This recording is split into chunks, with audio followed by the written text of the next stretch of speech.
Hi guys, welcome back, or welcome if you are new. My name is Jordan and this is Kindred Spell. Today we are going to talk about Reiki Healing. I mean, you have read the title. A couple things I want to get into before we officially start. Any of the topics that I talk about on this channel are coming from a place of we're learning together. We are learning, evolving together. So if any information that I get is wrong, anything that I say is wrong, I am welcome to feedback, constructive feedback. I am not coming at this as like, hey, this is all knowing. These are just topics that I'm curious about, and I want to research them and present them to my channel. So that is just what I wanted to touch base on. I am interested in Reiki and have developed an interest in Reiki healing because to me it and meditation give the same vibes. So I mean, anything like that in the grand scheme of things give the same vibes. Like massages give the same vibe as like meditation and Reiki. Anything where you're not distracted and you're present in your body and you're just focused on your breathing and giving your body the opportunity to rest gives me the same kind of vibe as each other.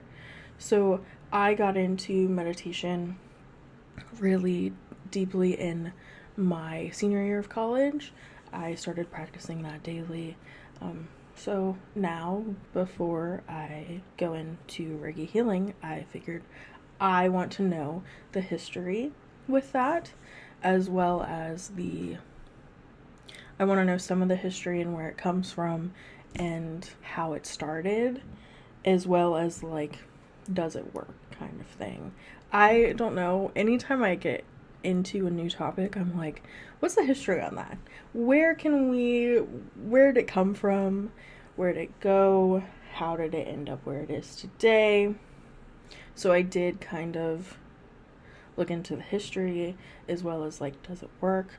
But yeah, I'm more than happy to dive into it in a more, do a deep dive on it later on. But right now, this is just the information that I have collected. It's so hard to sit with yourself in any kind of form, whether it's meditation or Reiki or like massages, but it's definitely beneficial now. And from before I've even gotten into this, I was like, it doesn't replace medicine. Of course, it's just a thing to work with medicine and to give yourself some peace of mind and keep yourself grounded instead of like reactive. So is my mindset really before going into this, and it's my mindset after going into this. Meditation in general, 10 minutes in the morning.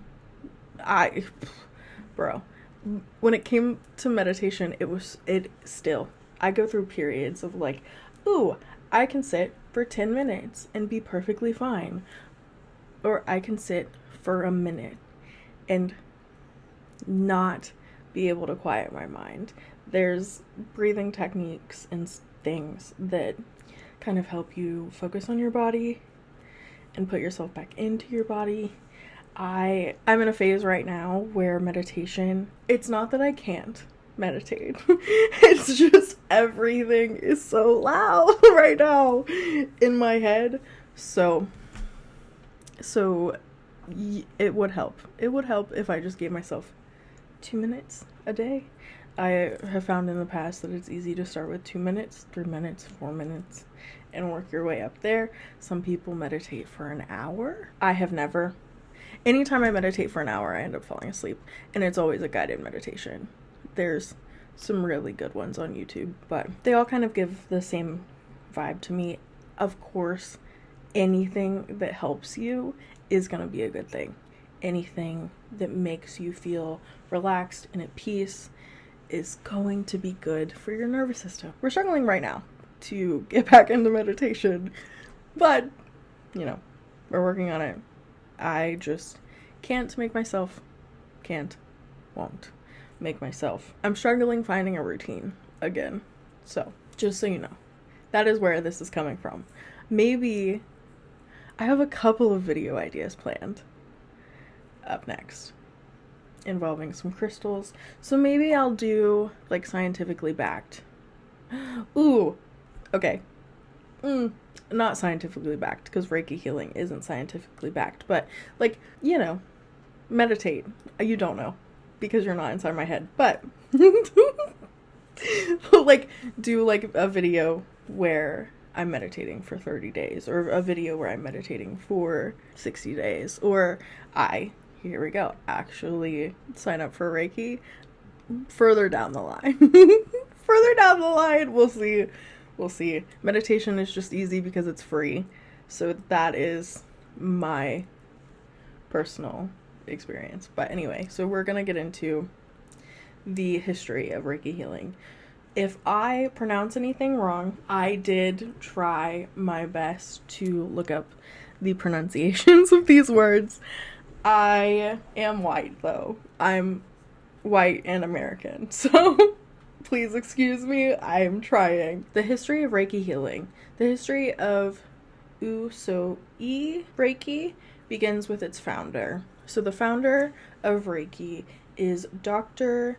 Mikao Usui, and he was born to a wealthy Buddhist family in 1865. The doctor studied in a Buddhist monastery where he was taught martial arts, swordsmanship, and the Japanese form of Qigong known as Kiko. He had an interest in medicine, psychology, and theology, and it was that interest that prompted him to seek a way to heal himself and others using the laying on of hands to either your body or another person's body. He wanted to find a method of healing that was unattached to any specific religion and religious belief so that it was accessible to everyone. He was fasting for 21 days and ended up having a spiritual experience where he saw ancient Sanskrit symbols that helped him develop the system of healing he had been struggling to invent. So Mikao Usui founded his first clinic and school for Reiki in 1922. Been around for a little over a century. Ooh, that's so cool.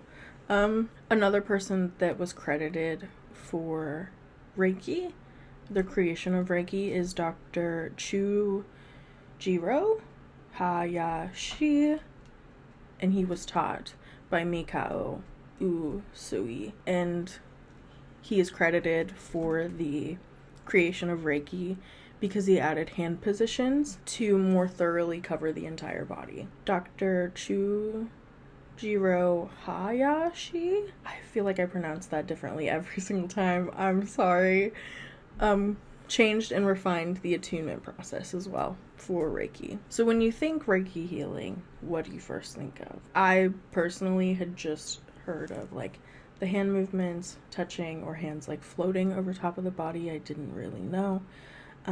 It's a form of energy healing. It stems from the Japanese words Ri, meaning universal, and Ki, meaning vital life force energy. They do this by either placing their hands directly on you or by hovering them just above you, using different hand positions. Some of the techniques are called centering, clearing, beaming, soothing, and smoothing the aura. So Reiki masters don't create energy or give their energy to you, like it's not an energy transfer. They say that they act as a conduit for the universal life force energy that exists around us. Sounds pretty woo-woo. I know, but I love that stuff. So that's why we're here. To anyone listening, universal life force energy. An example of that, to put that into perspective, would be when someone walks into a room and you don't hear them come in, but you know that they're there. Things like that, situations like that. The benefits of Reiki are supposed to create better sleep, reduce anxiety, boosted mood, reduce pain, increased energy, and improve blood circulation.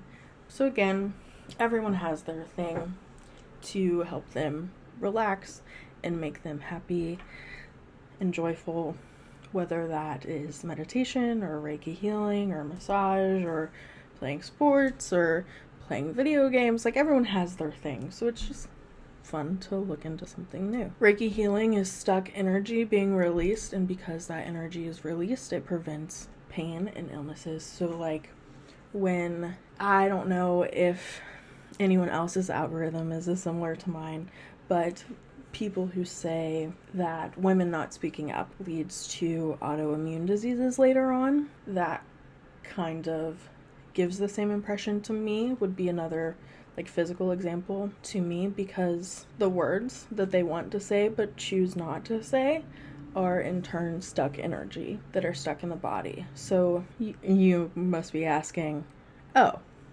does this work? There's been no proven medical research. They've done some studies though. Now, granted, those research studies suggest that Reiki can relieve pain. The study did include a small sample of 212 people. The thing there is they wanted the people taking place in the study. They wanted the people taking part in the study to describe their perception of their pain before and after. Reiki, again, that can be easily influenced. And also, like, the placebo effect is very common. There was another study that asked 99 Reiki practitioners across the United States to invite their clients to take a survey on how they felt before and after. The results were improvement in mood, less nausea, better breathing, and improved all-around well-being. Some things that are questionable within these two studies, again, like I said with the first one, it could involve the placebo effect. The second study is they're asking 99 Reiki practitioners. So their clients have already bought in. They're already paying this practitioner to perform this service on them. So they're already on board. They already think that it's helping. They already feel better when doing Reiki.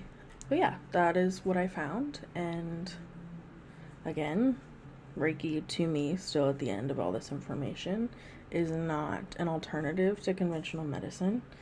There's a time and a place for both. The presence of one does not negate the presence of the other as well. They're both,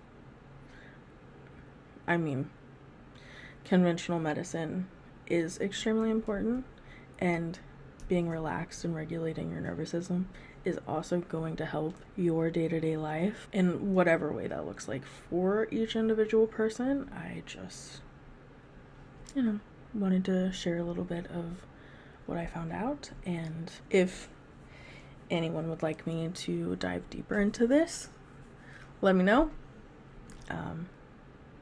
Yeah. Thank you guys for watching.